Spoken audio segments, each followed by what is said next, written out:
Okay, so this is looking out the front courtyard. This is the private school. It's run by Indian management, but the culture seems very British to me. The uniforms, they do lots and lots of things, very organized, the calisthenics and things. They have a guarded gate, and so during the mornings there are guards out there to let children in that are bussed in. Here's our the courtyard from the street. From this street, you have to realize this is a town that was built way before there were cars. This is about as wide as most of the streets get around here, other than the boulevards. And this street's in really good condition. Lots of them are just really beat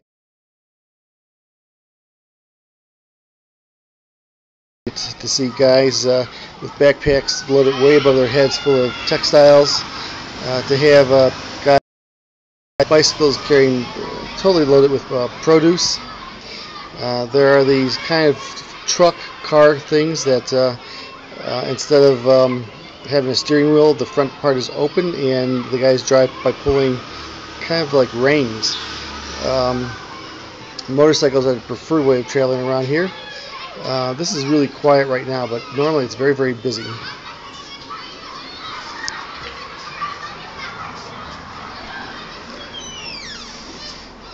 This is the kitchen area of Shalom guest house, and my fellow guests are not slobs. They had to leave very early this morning because they all went out whitewater rafting on the rivers. Would have loved to join them, but the idea of waves puts waves through my stomach. So there's the kitchen.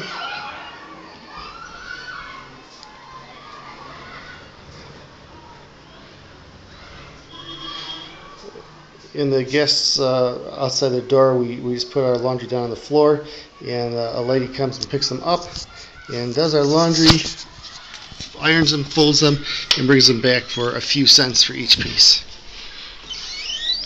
This is the backyard courtroom.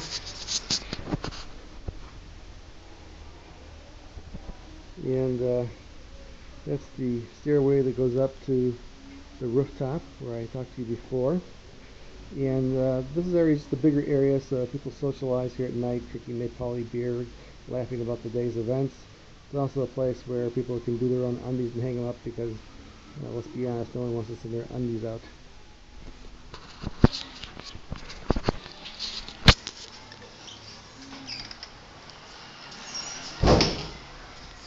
We're going to go down to my section.